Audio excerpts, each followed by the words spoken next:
اعوذ باللہ من الشیطان الرجیم بسم اللہ الرحمن الرحیم الحمد للہ رب العالمین وصلی اللہ علی نبینا محمد وعلی آلہ واصحابہ اجمعین سبحانک اللہم لا علم لنا الا ما علمتنا انک انت العلیم الحکیم ولا حول ولا قوة الا باللہ العلی العظیم اللہم علمنا ما ينفعنا وانفعنا بما علمتنا وزدنا علما وعملا متقبلا یا رب العالمین اللہم انا نبرأ الیک من حولنا وقوتنا وعلمنا وحفظنا وذکائنا ونلتجئ الى حولک وقوتک یا ذا القوة المتین آمین یا رب العالمین۔ آج کے اپنے اس سیشن میں ہم جن عظیم ہستیوں کا اور ایمان والی خواتین کا ذکر پڑھیں گے، اس میں آج انشاءاللہ آپ ایک سے زیادہ روپ، ایک سے زیادہ چہرے اور ایک سے زیادہ ایمان والی خواتین سے تعارف حاصل کریں گی انشاءاللہ۔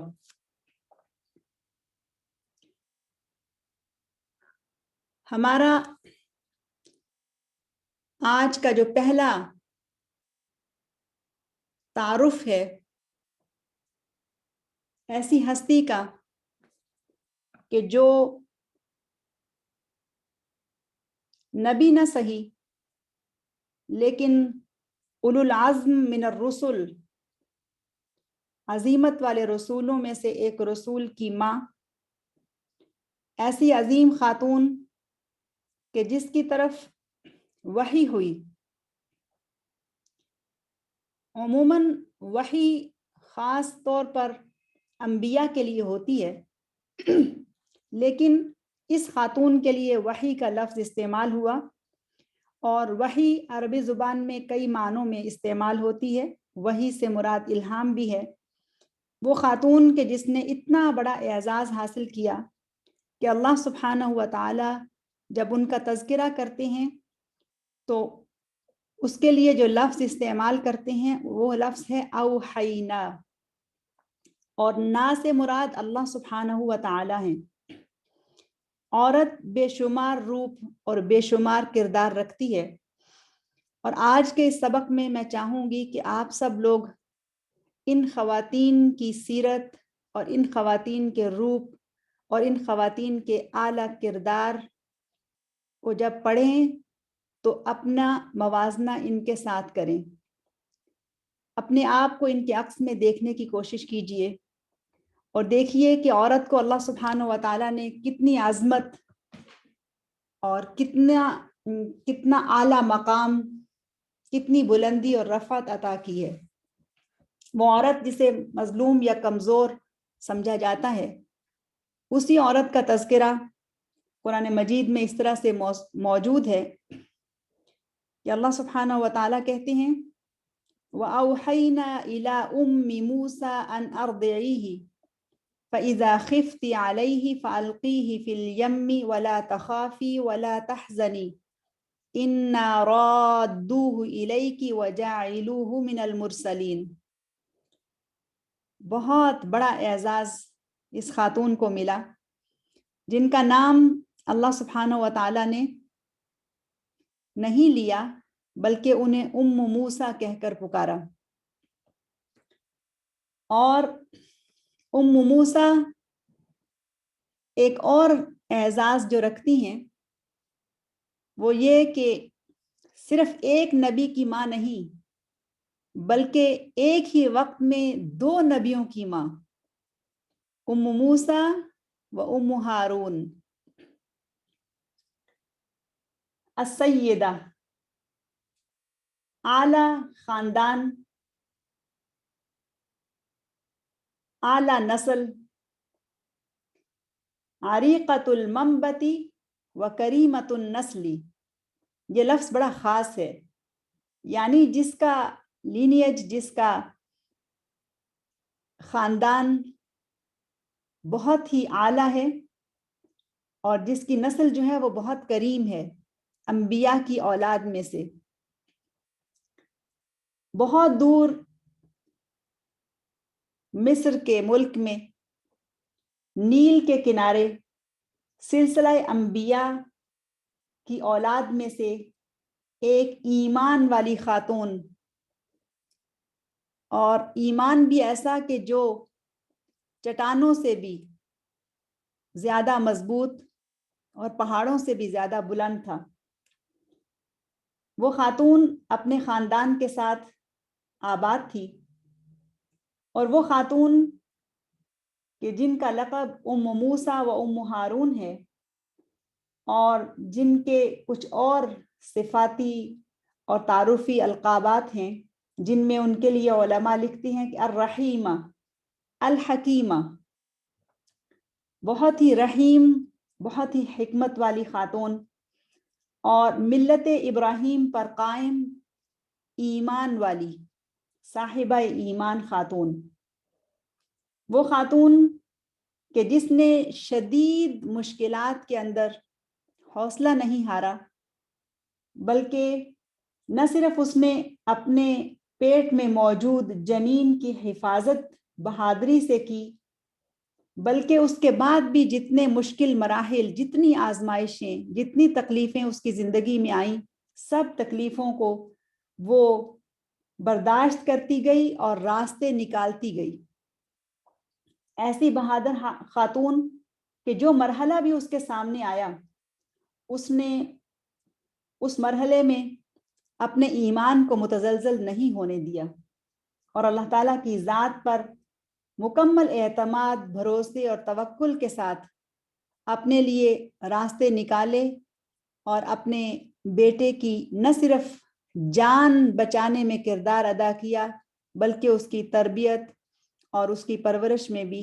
اہم کردار ادا کیا، جو کہ ایک ماں کا ہوتا ہے۔ یقیناً اس پورے قصے میں بہت سارے معجزات ہیں، اور ان سارے معجزات کے پیچھے ایک خاتون کا خوبصورت چہرہ، جن کا نام اریاخہ یا یارخہ، اریاخہ بنت یسخر بن لاوی بن یعقوب سلام اللہ علیہ۔ اگر آپ ان کے شجرہ نسب کو دیکھیں تو یعقوب علیہ السلام جو کہ نبی اللہ ہیں، ان کے بیٹے لاوی، اور پھر ان کے بیٹے یسخر، اور ان کی بیٹی اریاخہ۔ تاریخ میں ان کے نام کی جو پروننسیشن ہے وہ مختلف ملتی ہے۔ عبرانی میں خا کو یا ہا کو اور طرح سے پڑھا جاتا ہے، تو انہیں یارخہ بھی کہا گیا، اریاخہ بھی کہا گیا، اور ایک اور نام ان کا ملتا ہے، وہ ہے یوکابد، اور اسے یوکابز بھی کہا گیا ہے۔ یہ نام بھی عبرانی زبان میں اس خاتون کے لیے ملتا ہے۔ بہرحال نام کے حوالے سے کوئی مستند روایت تو موجود نہیں ہے، لیکن ام موسیٰ یہ جو لقب ہے یہ تو قرآن میں ثبت ہے اور ہم سب کو معلوم ہے۔ اللہ سبحانہ و تعالیٰ اسی نام سے انہیں مخاطب کرتے ہیں۔ لاوی جو یعقوب کے بیٹے ہیں، ان کے دو بیٹے تھے، ایک یسخر اور دوسرے قاہت۔ تو لاوی کے دو بیٹے یسخر اور قاہت۔ تو یسخر کی اولاد یہ اریاحہ جو موسیٰ علیہ السلام کے نانا ہیں، اور ان کی بیٹی موسیٰ علیہ السلام کی والدہ، اور قاہت جن کا بیٹا ہے جس کا نام ہے عمران بن قاہت بن لاوی بن یعقوب۔ ان دونوں کا آپس میں نکاح ہوا، اور ام موسیٰ کے شوہر کا نام عمران ہے۔ جب ان کے ہاں بچے کی ولادت ہوئی تو آپ سب کو معلوم ہے کہ اس وقت تک لگ بھگ 70,000 بچوں کو فرعون قتل کروا چکا تھا، اور ماں کو معلوم تھا کہ اگر اس کے ہاں بیٹے کی ولادت ہوئی تو اس سال پیدا ہونے والے بچوں کے ساتھ کیا معاملہ کیا جائے گا۔ موسیٰ اپنی زچگی کی تکلیف کو تو بھول گئی، اور اپنے بچے کی پیدائش کے بعد بچے کی جان کو بچانے کی فکر اسے لاحق ہو گئی۔ موسیٰ اپنے بچے کو کیسے بچاتی ہیں؟ پہلے تو وہ اسے اپنے گھر کے اندر چھپا کر رکھتی ہیں، لیکن گھر میں چھپانا ممکن نہیں ہے، اس لیے کہ فرعون کے جاسوس جگہ جگہ پھیلے ہوئے ہیں اور ان کی نگاہیں بہت تیز ہیں، وہ چونٹی کی طرح کسی بھی بچے کی پیدائش کو سونگھ لیتے ہیں، اور بنی اسرائیل پر ظلم کے جو پہاڑ ڈھائے گئے تھے ان میں اس سے بڑا ظلم اور کوئی نہیں تھا کہ ان کے بچوں کو سینکڑوں نہیں ہزاروں کی تعداد میں پکڑ کر ذبح کر دیا جاتا تھا، اور یہ وہ تذکرہ ہے جو بار بار قرآن مجید میں موجود ہے۔ اور یہ وہ خاتون ہے کہ جن کے بیٹے موسیٰ علیہ السلام کا ذکر سب انبیاء سے زیادہ قرآن مجید میں موجود ہے، یہ اعزاز بھی اس خاتون کو ملتا ہے۔ اب والدین کے لیے اولاد کی موت کا صدمہ ایک بہت بڑا صدمہ ہے، لیکن ذرا تصور کیجئے کہ والدین اگر اپنی اولاد کو اپنے ہاتھوں مٹی کے سپرد کر دیں تو تکلیف تو ہے، دکھ تو ہے، لیکن پھر بھی سکون کا باعث ہے کہ انہوں نے اپنے بچے کو خود اپنے ہاتھوں مٹی میں دبا دیا اور مٹی کے سپرد کر دیا۔ لیکن یہ تکلیف والدین کے لیے شدید قسم کی تکلیف ہے جب انہیں یہ معلوم ہو کہ ان کا بچہ زندہ ہے لیکن کن حالات میں ہے، کس تکلیف میں ہے۔ کسی گم شدہ بچے کی جو تکلیف ہوتی ہے اس کا اندازہ لگانا بھی مشکل ہے۔ تو یہ وہ خاتون ہے کہ جو اس کیفیت سے گزری، اور جب اللہ تعالیٰ نے ان کی طرف وحی کی کہ اب تمہارے لیے اس بچے کو گھر میں چھپانا ممکن نہیں ہے، اس کو سمندر میں ڈال دیا جائے، تو باوجود اس کے کہ وہ بھی ایک خاتون ہے اور کمزور بھی ہے، لیکن ایمان اتنا بڑا ہے، ایمان اتنا قوی ہے، ایمان اتنا مضبوط ہے کہ جس کے بلبوتے پر وہ اللہ تعالیٰ کے حکم کو مان لیتی ہیں اور ایسا ہی کرتی ہیں جیسا کہ کرنے کا انہیں حکم ملتا ہے۔ اب یہاں پر اس کہانی میں ہمیں ایک اور کردار ملتا ہے۔ ہم سب کو یہ تو معلوم ہے کہ کس طرح سے موسیٰ اپنے معصوم خوبصورت بچے کو ایک صندوق میں ڈال کر دریا میں بہا دیتی ہیں۔ وہ بچہ کہ جو گھر میں محفوظ نہیں، وہ سمندر کے اندر کیسے محفوظ رہ سکتا ہے؟ لیکن اس ساری کہانی کے پیچھے ذرا دیکھیے اللہ سبحانہ و تعالیٰ کی مشیت اور قدرت، اور اس کا ہاتھ کیسے کار فرما ہے، کس طرح سے ایک پورا منظر ہے جو دیکھا جا سکتا ہے ایمان کی نگاہوں سے، اور اللہ تعالیٰ کی حکمت کو سمجھا جا سکتا ہے۔ تو موسیٰ اللہ تعالیٰ کے حکم کے مطابق بچے کو اٹھاتی ہیں اور سمندر میں ڈال دیتی ہیں، اور وہاں پر ایک اور کردار سامنے آتا ہے، وہ ہے موسیٰ علیہ السلام کی بہن کا۔ تصور میں ان کا چہرہ بھی دیکھیے، ایک معصوم چند سالوں کی بچی کہ جو اپنے بھائی کی محبت میں ایک دھڑکتا ہوا دل رکھتی ہے، اور وہ ذہین و دانا ہے اور بہت حکمت والی ہے۔ اس بچی نے جو کردار ادا کیا موسیٰ علیہ السلام کی تربیت میں اور ان کے بقا میں اور ان کا واپس اپنی ماں کے پاس لے آنے میں، یقیناً اللہ سبحانہ و تعالیٰ کی مشیت تو کام کر رہی ہے، لیکن اللہ سبحانہ و تعالیٰ کس طرح سے کچھ کرداروں کو، کچھ لوگوں کو وہاں حرکت میں لا رہے ہیں اور کیسے چیزیں جو ہیں وہ بنتی چلی جا رہی ہیں. اس منظر کو اپنے ذہن میں ضرور رکھیے گا اس قصے کو پڑھتے ہوئے اور سنتے ہوئے. تو اب ایک بہن کا کردار، اور علماء نے لکھا ہے کہ ان کی بہن کا نام جو ہے وہ یا مریم ہے یا کلثوم ہے. تو اگر مریم نام ان کا سمجھا جائے تو اس طرح سے ان کا شجرہ نسب ہوگا: مریم بنت عمران بن قاہت بن لاوی بن یعقوب بن اسحاق بن ابراہیم علیہم السلام. یعنی انبیاء کے خوبصورت سلسلے اور ان کی نسل سے ایک بچی جو والدہ کی فرما بردار اور مطیعہ ہے، اور وہ اپنے بھائی کی نجات میں اہم کردار ادا کرتی ہے. اور اس معصوم بچی کو جس کا نام مریم ہے یا کلثوم ہے، اس کو ایک بہت بڑی ذمہ داری سونپی گئی، اور اسی ذمہ داری کو ادا کرتے ہوئے اس کی جو حکمت اور دانائی اور صبر ہے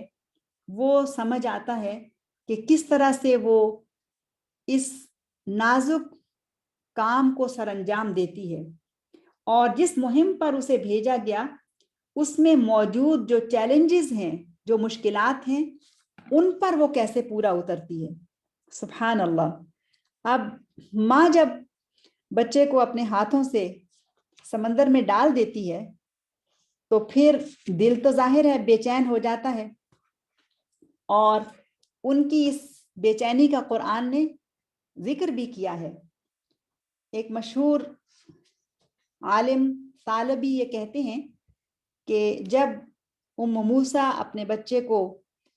دریا میں ڈال چکی تو شیطان ان کے پاس آیا اور اس نے ان کے دل میں یہ وسوسہ ڈالا اور اس سے کہنے لگا کہ کیا یہ بہتر نہیں تھا کہ تو خود اپنے بچے کو کفن دفن پہناتی اور اسے اپنے ہاتھوں سے مٹی کے نیچے چھپا دیتی؟ تم نے کیوں کر اپنے بچے کو دریا کی بے رحم لہروں کے سپرد کر دیا؟ تو جب یہ وسوسہ ان کے دل میں آیا تو دل بے قرار ہو گیا، بے چین ہو گیا، اور اس کیفیت کو قرآن نے بیان کیا ہے بہت تفصیل سے سورہ قصص کے اندر. اور یہ آیا نمبر جو ہے وہ 7 سے 14 تک ہے. اگر ان آیات کا غور سے مطالعہ کیا جائے تو بات سمجھ میں آتی ہے کہ یہ قصہ کتنا عجیب و غریب ہے. وَأَوْحَيْنَا إِلَىٰ أُمِّ مُوسَىٰ أَنْ أَرْضِعِيهِ فَإِذَا خِفْتِ عَلَيْهِ فَأَلْقِيهِ فِي الْيَمِّ وَلَا تَخَافِي وَلَا تَحْزَنِي إِنَّا رَادُّوهُ إِلَيْكِ وَجَاعِلُوهُ مِنَ الْمُرْسَلِينَ. تو اللہ سبحانہ وتعالیٰ اس ایمان والی خاتون سے یہ وعدہ کرتے ہیں کہ جو کچھ میں کرنے کے لیے کہتا ہوں اس کو کرو، اور پھر لا تخافی ولا تحزنی، کہ خوف بھی نہیں کرنا اور غم بھی نہیں کرنا. خوف یہ ہے کہ وہ کیسے اپنے بچے کو سمندر میں ڈالے، یعنی ایک ماں کے لیے اپنے بچے کو سمندر میں یا دریا میں ڈالنا کس قدر مشکل کام ہے، تو اس میں تمہیں خوف نہیں ہونا چاہیے. ولا تحزنی، اور جب تم ڈال چکو تو پھر غم بھی نہیں کرنا ہے. اور ساتھ ہی اللہ سبحانہ وتعالیٰ اس ایمان والی عورت کو تسلی دیتے ہیں اور اس سے ایک وعدہ کرتے ہیں، اِنَّا رَادُّوهُ إِلَيْكِ، ہم اسے تمہاری طرف لوٹا دیں گے. یہاں پہ جو لفظ آیا ہے رادوہ مدہ کے ساتھ، یعنی اس کے اندر یقین ہے، اس کے اندر توکید ہے کہ یہ ضرور بضرور ہم اس کو آپ کی طرف لوٹا دیں گے. وَجَعِلُوهُ مِنَ الْمُرْسَلِينَ. اس آیت کو پڑھ کے بڑا تعجب ہوتا ہے کہ دنیا نے تو موسیٰ علیہ السلام کو نبوت کے روپ میں دیکھا جب وہ 40 سال کی عمر کو پہنچ گئے تھے، لیکن ماں کو ان کے نبی ہونے کی بشارت اس وقت دے دی گئی جب وہ ابھی چند دنوں کے تھے. وَجَعِلُوهُ مِنَ الْمُرْسَلِينَ. ماں کو بتا دیا گیا کہ یہ بچہ جو ہے اس کی بڑی بہت شان ہے، بڑا مرتبہ ہے، عظیم مقام ہے، یعنی نبوت پر اس کو فائز کیا جائے گا. اور پھر آگے آیات چلتی ہیں فَالْتَقَطَهُ آلُ فِرْعَوْنَ لِيَكُونَ لَهُمْ عَدُوًّا وَحَزَنًا إِنَّ فِرْعَوْنَ وَهَامَانَ وَجُنُودَهُمَا كَانُوا خَاطِئِينَ۔ سبحان اللہ۔ پھر آیات آگے چلتی ہیں تو پھر جو اہم نقطہ ان آیات کے اندر ہے وہ میں آپ کے سامنے رکھنا چاہتی ہوں۔ فَأَصْبَحَ فُؤَادُ أُمِّ مُوسَى فَارِغًا إِن كَادَتْ لَتُبْدِي بِهِ لَوْلَا أَن رَّبَطْنَا عَلَى قَلْبِهَا لِتَكُونَ مِنَ الْمُؤْمِنِينَ۔ یہ آیا بڑی خاص ہے، بہت اہم آیا ہے کہ جب وہ یہ سب کر چکی تو پھر موسیٰ کی ماں کا دل بے قرار ہو گیا، اور اللہ تعالیٰ یہ کیفیت بیان کر رہے ہیں کہ قریب تھا کہ وہ اس راز کو فاش کر دیتی، قریب تھا کہ وہ بے چین ہو کے بتا دیتی کہ یہ تو میرا بچہ ہے، اور اس کے پیچھے چل پڑتی یا اس کو بچانے کی کوئی اور تدبیر کرتی۔ لولا ربطنا علی قلبها، اگر ہم نے اس کے دل کو مضبوط نہ باندھا ہوتا۔ تو یہ ہے دراصل وہ وسوسہ جس کا ذکر پیچھے میں نے آپ کو بتایا کہ امام ثعلبی کرتے ہیں کہ شیطان نے وسوسہ ڈالا، لیکن اللہ سبحانہ و تعالیٰ نے اس عورت کو قوت دی، ثبات دیا، پختگی دی، عزم دیا، اور اسے اس امتحان میں سرخرو کر دیا۔ اب آیت کا جو آخری حصہ ہے لِتَكُونَ مِنَ الْمُؤْمِنِينَ، یعنی اس مومنہ خاتون کے ایمان کی گواہی قرآن دیتا ہے تاکہ وہ ایمان والوں میں سے ہو۔ تو ہم ان کے جو ٹائٹل دیکھتے ہیں اس میں یعنی ملت ابراہیم پر قائم صاحبہ ایمان خاتون، بہت قد کاٹ کی، بہت رتبے کی خاتون۔ اور پھر جب یہ سب کچھ ہو گیا اور ماں اپنے بچے کو اپنے ہی ہاتھوں دریا میں ڈال کے واپس آ گئی، تو پھر وہ اپنی بچی کو بھیجتی ہے کہ وہ دور دور سے اسے دیکھتی رہے، اور پھر وہ کہتی ہے وقالت لأختہ قصیہ فبصرت بہ عن جنوب وہم لا یشعرون، کہ انہیں کچھ معلوم نہیں ہے کہ یہ کون ہے، کہاں سے آیا ہے، یہ بچہ کس کا ہے، بس تو اس کے پیچھے پیچھے جا اور اس کے اوپر نگاہ رکھ، اس کو دیکھتی رہ، اور عن جنوب یعنی بہت دور دور سے اس پر نگاہ رکھنا، یعنی ایسا نہ ہو کہ راز جو ہے وہ فاش ہو جائے، یعنی پیچھے رہ کے، ایک طرف رہ کے، کنارے پر رہ کے تم اس کے اوپر نگاہ رکھنا۔ اب یہ ہے وہ کردار جو وہ بچی ادا کرتی ہے، جو مریم بنت عمران کے نام سے تاریخ میں موجود ہے، اور اخت موسیٰ یعنی موسیٰ کی بہن ہے۔ تو اس اہم ذمہ داری کو وہ کیسے ادا کرتی ہے کہ وہ فرعون کے محل تک پہنچ جاتی ہے۔ اب اگر آپ اس منظر کے پیچھے ایک اور منظر دیکھیں تو بنی اسرائیل کا جو اس وقت حال تھا اور جس طرح سے ان کے اوپر ظلم ڈھائے جا رہے تھے، ایسی کیفیت میں بادشاہ کے محل تک بنی اسرائیل کی ایک بچی کا پہنچ جانا ہی، اور وہاں پر اندر داخل ہو جانا، اور وہاں پر پھر جو ہونے والی کیفیت ہے اس کو آبزرو کرنا، اس کو دیکھنا، پھر اپنی رائے کو پیش کرنا، ان کو مشورہ دینا، یہ بہت بڑی جرأت والی بات ہے۔ یعنی غلام قوم جس کے اوپر بے انتہا ظلم ہو رہا ہے، محکوم ہیں، ذلیل کیے جا رہے ہیں، انہی میں سے ایک بچی جائے اور وہ بادشاہ کے محل کے اندر ایسا بڑا کردار ادا کرے۔ فرعون کا خوف بھی تھا، لیکن فرعون کے خوف اور اس کے جو سپاہی ہیں اور اس کی جو فوج اور آرمی جو کچھ بھی ہے، ان سب کے خوف نے اس بچی کے قدموں کو روکا نہیں، بلکہ اس کو اور ایمان اور قوت اور طاقت دی۔ تو اب دیکھیں شاہی محل اور دربار میں پہنچ جاتی ہے۔ اگر اس بچی کی زندگی کا مطالعہ گہرائی اور گہرائی سے کیا جائے تو اس بچی یعنی اخت موسیٰ جو ہیں، اس کی محبت انسان کے دل میں بیٹھ جاتی ہے کہ کس قدر حکمت سے اس بچی نے کام لیا، اور وہ وہاں پہنچ گئی جب موسیٰ علیہ الصلوۃ والسلام کو یعنی ان کے صندوق کو، اس معصوم بچے کے باکس کو دریا سے نکال لیا گیا۔ اب اس کہانی میں ایک اور روپ اب سامنے آتا ہے۔ جب اس بچے کو دریا سے نکال لیا گیا اور نکال کر اسے فرعون کی بیوی جن کا نام آسیہ ہے، آسیہ بنت مزاحم، ان کے سامنے پیش کیا گیا، تو وہاں پھر ایک اور کردار ہے، ایک اور چہرہ ہے، اور وہ ہے ایک اور مومنہ خاتون کا چہرہ جو بچے پر نگاہ ڈالتے ہی اس کی محبت کی اسیر ہو جاتی ہے. اس کے اندر یعنی ایک عورت کے اندر ممتا اور محبت اور رحمت کا ایک جو جذبہ موجود ہے وہ بیدار ہو جاتا ہے، اور پھر وہ جذبہ جو ہے وہ فرعون جیسے شوہر سے، فرعون جیسے انسان سے ٹکر لینے میں کامیاب ہو جاتا ہے. اب کیا خیال ہے کہ کیا فرعون اتنی آسانی سے مان گیا ہوگا کہ جب سیدہ آسیہ بنت مزاحم نے اس سے یہ کہا کہ اس بچے کو ہم اپنے گھر میں رکھ لیتے ہیں، جبکہ انہیں معلوم بھی ہو گیا تھا کہ یہ بچہ بنی اسرائیل کا بچہ ہے؟ نہیں، ایسا ہرگز نہیں ہے. اب ذرا دیکھیں کہ کتنی محنت آسیہ بنت مزاحم سیدہ کو کرنی پڑتی ہے، کس طرح سے وہ اپنے شوہر کو کنونس کرتی ہیں، کس طرح سے وہ ان کو اس بات پر قائل کرتی ہیں کہ اس بچے کو قتل نہ کیا جائے. سبحان اللہ. تو جب بچہ آتا ہے اور بچے پر نگاہ پڑتی ہے تو دل میں اس کی محبت جو ہے وہ پیدا ہو جاتی ہے، اور جب شوہر آتا ہے تو اس سے بات چیت کرتی ہیں اور اپنی پوری کوشش کرتی ہیں کہ اس کو کسی طرح سے کنونس کر لیا جائے. بہت جرت سے کہتی ہیں. پہلے انہوں نے یہ بات اپنے خادموں سے کہی کہ جو اس بچے کو لے کر آئے تھے،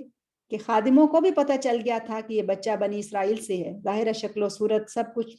معلوم تھا، اور جو حالات تھے اس میں یہ توقع بھی کی جا سکتی تھی کہ کسی نے بچے کو جو ہے وہ موت سے بچانے کے لیے سمندر میں ڈال دیا یا دریا میں بہا دیا.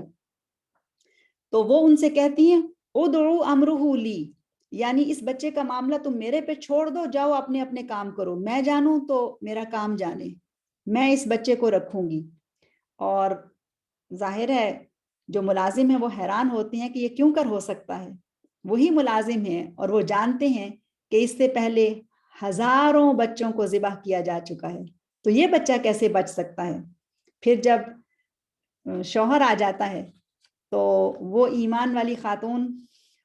اسے کنونس کرتی ہیں اور اسے قائل کرتی ہیں، اور ایک دفعہ نہیں کئی دفعہ ان کی بات چیت ہوتی ہے، اور قرآن اس منظر کو ہمارے سامنے پیش کرتا ہے. جب فرعون آ گیا تو اسے کہنے لگی قرۃ عین لی ولک لا تقتلوہ عسى ان ينفعنا او نتخذہ ولدا. کہ قرۃ عین لی ولک، پہلے اپنی محبت کا اظہار کر دیا کہ مجھے تو یہ بچہ پسند آ گیا ہے، اور یہ میری آنکھوں کی ٹھنڈک اور تمہاری آنکھوں کی بھی ٹھنڈک بنے گا. عسى ان ينفعنا او نتخذہ ولدا. اب یہ جو آیت میں لفظ آیا ہے نا عسى ان ينفعنا، یہ آگے چل کے میں اس کا ذکر آپ کے سامنے پیش کروں گی کہ نفع کی صورت اس خاتون کے لیے کیا بنی اس بچے کے لیے جب انہوں نے یہ کہا. یعنی ان کے یہ الفاظ کتنے قیمتی الفاظ تھے، اور کیسے اللہ سبحانہ و تعالیٰ نے ان کے ان الفاظ کی لاج رکھی اور کیسے ان کو اس سے نفع عطا کیا. تو فرعون نے جواب دیا کہ قرۃ عین لک اما انا فلا حاجۃ لی فی. تیری آنکھوں کی ٹھنڈک تو یہ ہو سکتا ہے، لیکن مجھے اس بچے سے کوئی لینا دینا نہیں ہے. یہ تو وہ بچہ ہے، یا یہ تو اس قوم سے ہے، اس قوم کا بچہ ہے کہ جس کو تو میں نے قتل کرنے کا فیصلہ کر رکھا ہے، تو یہ تو قتل ہوگا. لیکن اس عورت کی جرأت ایمانی نے اس فرعون کو، کہ جس کا نام ہی فرعون کہنا کافی ہے، اس کو قائل کر لیا کہ اس بچے کی پرورش جو ہے وہ اس محل میں ہو. اور پھر اس کے بعد کیا ہوتا ہے کہ اب ظاہر ہے کئی گھنٹے گزر چکے، جب باکس میں سے وہ بچہ نکلتا ہے تو معصوم بچہ، مسکراتا چہرہ، اور پھر ظاہر ہے بھوک بھی ہے، بچہ رونا دھونا شروع کرتا ہے. تو پھر کیا ہوتا ہے، پھر سیدہ آسیہ کی نگرانی میں دودھ پلانے والی کی تلاش شروع ہو جاتی ہے، اور دایاؤں کو بلایا جاتا ہے. اور یہ منظر بھی قرآن ہمارے سامنے رکھتا ہے کہ جب دودھ پلانے والیاں جو ہیں وہ آتی ہیں اور دودھ پلانے کی کوشش کرتی ہیں تو بچہ کسی کا دودھ ہی نہیں پیتا، اور 1 گھنٹہ نہیں، 2 گھنٹے نہیں، کئی گھنٹے گزر جاتے ہیں، اور کیفیت اتنی عجیب ہو چکی ہے کہ اگر بچے نے دودھ نہ پیا تو پھر تو وہ ہلاک ہو جائے گا۔ تو اسی جو ڈیسپریٹ کیفیت ہے اس میں اب اخت موسیٰ آگے آتی ہیں، اور وہ بڑی حکمت اور دانائی کے ساتھ ایک مشورہ پیش کرتی ہیں۔ پہلے وہ سارے حالات کو دیکھتی رہیں، پھر اس کے بعد وہ آگے بڑھی اور پھر انہوں نے مشورہ دیا، هل ادلکم علی اہل بیت یکفلونہ، کتنی جرأت ہے اس عورت کی، اس بچی کی، هل ادلکم علی اہل بیت یکفلونہ، اور اللہ سبحانہ و تعالیٰ اس سے پہلے کی جو بات ہے وہ اس انداز میں بیان کرتے ہیں، فرماتے ہیں وَحَرَّمْنَا عَلَيْهِ الْمَرَاضِعَ مِن قَبْلُ، یعنی یہ اللہ سبحانہ و تعالیٰ کا حکم تھا کہ جس کے تحت انہوں نے اس سے پہلے جتنی بھی دودھ پلانے والی تھی انہیں ان پر حرام کر دیا، یعنی منع کر دیا، وہ بچہ کسی عورت کا بھی دودھ نہیں پی رہا، اور اس میں اللہ سبحانہ و تعالیٰ کی مشیت تھی۔ اور اگر آپ تھوڑا پیچھے جائیں انہی آیات کے شروع میں، تو جب اللہ سبحانہ و تعالیٰ نے موسیٰ کی طرف وحی کی تھی اور کہا تھا کہ وَأَوْحَيْنَا إِلَىٰ أُمِّ مُوسَىٰ أَنْ أَرْضِعِيهِ، یعنی یہاں پر اس آیت میں خاص طور پر یہ کیوں کہا گیا کہ تو اپنے بچے کو دودھ پلاتی رہ، یعنی وہ بچہ جو ہے وہ ماں کے دودھ کا ذائقہ چکھ چکا تھا، اور اب اسے اس ذائقے کو ہی واپس لینا تھا جو اس کی ماں کے دودھ کا تھا، تو کسی دوسرے دودھ کو اس نے پہچان کے اس کو چھوڑ دیا، انکار کر دیا اللہ تعالیٰ کی مشیت اور اس کے حکم سے۔ تو اس کیفیت میں پھر موسیٰ علیہ السلام کی بہن آگے بڑھتی ہیں اور وہ کہتی ہیں کہ میں بتاتی ہوں ایسا گھرانہ، یہ نہیں کہا کہ ایسی خاتون، بلکہ کہا ایسا گھرانہ کہ جو اس کی کفالت بھی کریں گے اور وہ اس کے خیر خواہ بھی ہوں گے، وَهُمْ لَهُ نَاصِحُونَ، وہ ایسے نہیں کہ جیسے شاہی محل میں نوکری کر رہے ہیں اور پیسے کی لالچ میں یا ملازمت کی لالچ میں یا کسی اور خواہش کے تحت وہ اس کی کفالت کریں گے، بلکہ وہ اس کے خیر خواہ بھی ہوں گے۔ اور پھر اللہ سبحانہ و تعالیٰ کی مشیت کیا ہے، فَرَدَدْنَاهُ إِلَىٰ أُمِّهِ كَيْ تَقَرَّ عَيْنُهَا وَلَا تَحْزَنَ وَلِتَعْلَمَ أَنَّ وَعْدَ اللَّهِ حَقٌّ وَلَكِنَّ أَكْثَرَهُمْ لَا يَعْلَمُونَ۔ وَرَدَدْنَاهُ إِلَىٰ أُمِّهِ، یہ جو عورت ہے یہ کون ہے؟ یہ ہے موسیٰ، جن سے اللہ تعالیٰ نے کیا ہوا وعدہ وفا کیا۔ اور موسیٰ علیہ السلام کا قصہ قرآن مجید میں بہت کثرت سے موجود ہے، لیکن کہیں بھی ان کے والد کا ذکر نہیں ہے، ہر جگہ ان کی والدہ ہی کا ذکر جمیل موجود ہے۔ اور پھر اللہ سبحانہ و تعالیٰ ایک عورت ہی سے خطاب کرتے ہوئے کہتے ہیں، یعنی یہ قصہ، یہ کہانی عورتوں سے متعلق ہے، ایک عورت ہی سے اللہ سبحانہ و تعالیٰ کا یہ خطاب ہے، کئی تقر عینہا ولا تحزن ولتعلم، یعنی وہ غم بھی نہ کرے اور یہ جان لے کہ اللہ تعالیٰ کے وعدے جو ہیں وہ سچے ہیں، ولکن اکثرہم لا یعلمون، لیکن اکثر لوگ جو ہیں وہ جانتے ہی نہیں ہیں۔ تو پیاری بہنوں، میں یہاں کہانی کو آگے بڑھانے سے پہلے یہ کہنا چاہوں گی کہ اللہ سبحانہ و تعالیٰ کے وعدے تو سب کے لیے سچے ہیں، لیکن اکثر جانتے ہی نہیں ہیں۔ ہم لوگ جب پریشان ہوتے ہیں، جب بے چین ہوتے ہیں، جب مشکلات و مصائب آتے ہیں، تو ہم کیسے ایمان کا دعویٰ کرنے کے باوجود یہ بھول جاتے ہیں کہ ان وعد اللہ حق، اللہ تعالیٰ کے وعدے سچے ہیں، لیکن ہم اپنے ایمان میں کمزور پڑ جاتے ہیں۔ سبحان اللہ۔ تو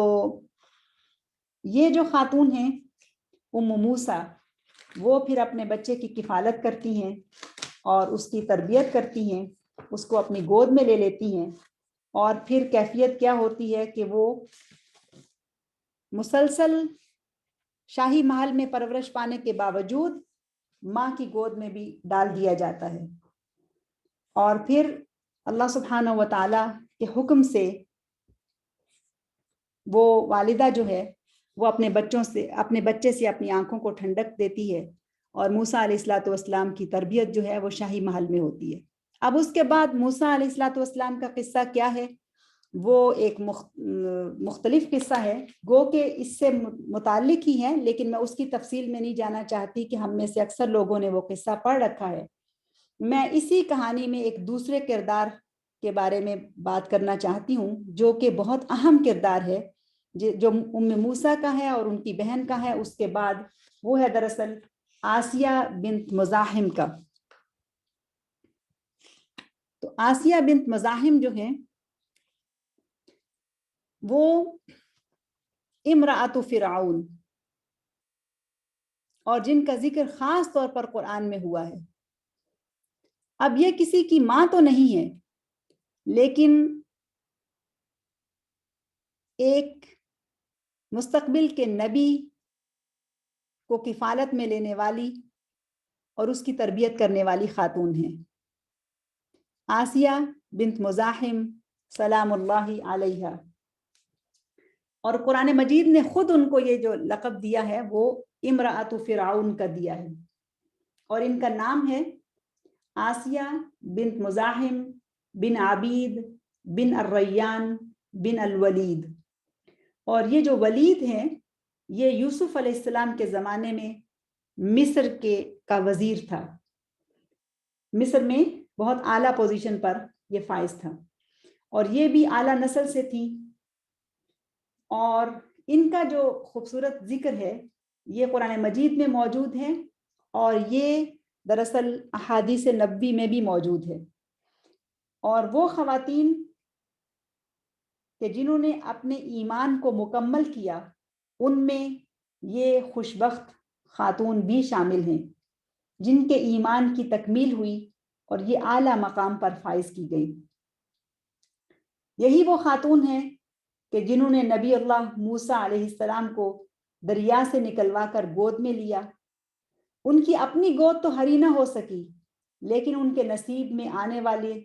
ایک وقت کے اولوالعزم نبی اور رسول کو گود لینا یہ ان کا مقدر بنا، اور انہیں ماں جیسی محبت اس بچے کو دینے کا موقع ملا۔ اور یہ فرعون کی زوجہ تھی جو اس کو بہت محبوب تھی، اور ان کے محل میں بھی ان کا کافی اثر و رسوخ تھا۔ اور آسیہ جو ہیں وہ دراصل ایسے غیر متزلزل ایمان کی مالکہ تھی کہ جنہوں نے دنیا کی نعمتوں کے مقابلے میں اپنے لیے آخرت کی نعمت کو پسند کیا۔ اور میں نے اس سے پہلے آپ سے یہ بات کہی تھی نا کہ انہوں نے یہ کہا تھا فرعون کے سامنے کہ عسیٰ ان ینفعنا، کہ ہو سکتا ہے کہ ہم اس سے نفع حاصل کریں۔ اب فرعون کو تو کوئی نفع نہ ملا، لیکن آسیہ کے ان الفاظ کی لاج اللہ سبحانہ و تعالیٰ نے ایسے رکھی کہ جب موسیٰ علیہ السلام اللہ تعالیٰ کا تعارف اور توحید کا پیغام لے کر فرعون کے دربار میں گئے، تو فرعون کے درباریوں میں سے اور اس کے اہل خانہ میں سے ایمان لانے والی سب سے پہلی خاتون آسیہ بنت مزاحم تھی۔ وہ خاتون کے جو استقامت، ہمت و جرت میں بے مثال تھیں، وہ جنہوں نے جرت اور ہمت و استقامت سے بچے کو گود لیا اور اس کی پرورش کی۔ وہ خاتون کہ جس کا ذکر جمیل قرآن مجید میں خوبصورت الفاظ میں موجود ہے، وہ کہ جو موسیٰ علیہ السلام کی نبوت پر خواتین میں سے سب سے پہلے ایمان لے آئیں، اور ان کا ایمان لانا فرعون کے لیے ناقابل برداشت تھا۔ تو فرعون نے کیا کیا؟ فرعون کے لیے اس کے خاندان میں سے کسی کا ایمان لانا، اور پھر وہ بھی یعنی اس کی بیوی ہی موسیٰ علیہ السلام کے اوپر ایمان لے آئے، یہ اس کے لیے انتہائی تکلیف دہ بات تھی۔ تو جب آسیہ بنت مزاحم رضی اللہ عنہا نے اپنے ایمان کا اعلان کیا تو فرعون ان کی دشمنی پر اتر آیا۔ وہ خاتون کہ جس کے لیے قرآن یہ کہتا ہے کہ اس نے ایک دعا مانگی تھی، سیدہ آسیہ جن کی مثال قرآن میں پیش کی گئی ان الفاظ میں کہ وَضَرَبَ اللَّهُ مَثَلًا لِلَّذِينَ آمَنُوا امْرَأَةَ فِرْعَوْنَ، اللہ سبحانہ و تعالیٰ ایمان والوں کے لیے ایک عورت کی مثال بیان کرتا ہے، تمام مردوں اور عورتوں کے لیے، یعنی اہل ایمان کا قافلہ جتنا بھی بڑا ہے سب اہل ایمان کے لیے ایک عورت کی مثال ہے۔ اس پہلو سے اس ہستی کو پڑھنے کی یا سمجھنے کی کوشش کیجئے، کیا خوبصورت روپ ہمارے سامنے آتا ہے سیدہ آسیہ کا رضی اللہ عنہا وعلیہ السلام، کہ سب ایمان والوں سے کہا جا رہا ہے کہ یہ عورت تمہارے لیے مثال ہے، اس کی طرف دیکھو، اس کو اپنے لیے قابل تقلید بناؤ۔ وَضَرَبَ اللَّهُ مَثَلًا لِلَّذِينَ آمَنُوا امْرَأَةَ فِرْعَوْنَ، اور بات کیا خاص ہے؟ بات یہ ہے، اور بھی کئی سارے اعزاز ہیں، لیکن جو خاص بات جس کو ذکر قرآن نے یہاں پر کیا وہ یہ ہے، اِذْ قالت، جب اس نے کہا، رب ابن لی عندک بیتن فی الجنہ، اے میرے رب میرے لیے اپنے پاس جنت میں ایک گھر بنا دے۔ یہ آیت مجھے اتنی پسند آتی ہے، اتنا مجھے لطف دیتی ہے، اتنا میں ان کی ہستی کے بارے میں جب اس آیت کو پڑھتی ہوں تو مجھے تعجب بھی ہوتا ہے اور محبت بھی دل میں بھر جاتی ہے، اور ایمان بھی ان کا تذکرہ پڑھنے کے بعد بلند ہو جاتا ہے کہ ایک عورت ہے کہ جو ایک محل کی مالکہ ہے، وہ جو ایک مصر کے بہت بڑے بادشاہ کی بیوی ہے، اس کے پاس نوکر چاکر، اس کے پاس دنیا کی دولت، اس کے پاس عزت و احترام، اس کے پاس ہر طرح کا آرام و راحت، لیکن جب اس کے سامنے توحید کو اور اللہ سبحانہ و تعالیٰ کے پر ایمان لانے کو پیش کیا جاتا ہے تو وہ فوراً سے ایمان لے آتی ہے، اور اس خاتون کو اس کے محلات، اس کا آرام، اس کے سینکڑوں ہزاروں نوکر چاکر، اس کی دنیا کی عزت و شہرت کچھ بھی اس کو متاثر نہ کر سکی، اور اس نے ان سب کے مقابلے میں جس چیز کو مانگا وہ اللہ سبحانہ و تعالیٰ کی قربت جنت میں، اور ان گھروں کے بدلے میں ان عظیم خاتون نے اللہ تعالیٰ کے قریب گھر مانگا کہ اللہ تعالیٰ میرے لیے اپنے پاس ایک گھر بنا دے۔ سبحان اللہ، کیا عجب دعا ہے، میرے لیے اپنے پاس ایک گھر بنا دے۔ وَنَجِّنِي مِن فِرْعَوْنَ وَعَمَلِهِ، مجھے فرعون اور اس کے عمل سے نجات دے دے، اس سے بچا لے مجھے۔ ظاہر ہے اب وہ ایمان والی تھی، صاحبہ ایمان تھی، اور ان کا فرعون سے کوئی تعلق اب نہیں تھا، اور فرعون ظاہر ہے ظلم پر اتر آیا تھا۔ وَنَجِّنِي مِنَ الْقَوْمِ الظَّالِمِينَ، اور ظالمین کی قوم سے بھی اللہ تو مجھے نجات دے دے۔ سبحان اللہ۔ تو یہ وہ خاتون ہیں آسیہ بنت مزاحم کہ جن کے بارے میں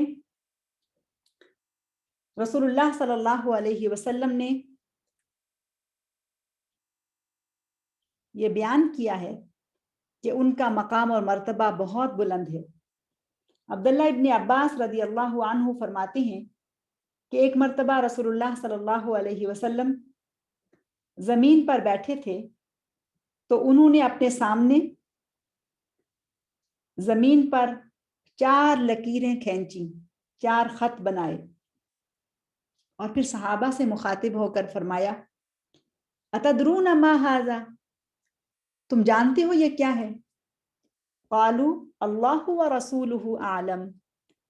تو صحابہ نے کہا اللہ اور اس کے رسول بہتر جانتے ہیں۔ تو نبی صلی اللہ علیہ وسلم نے فرمایا،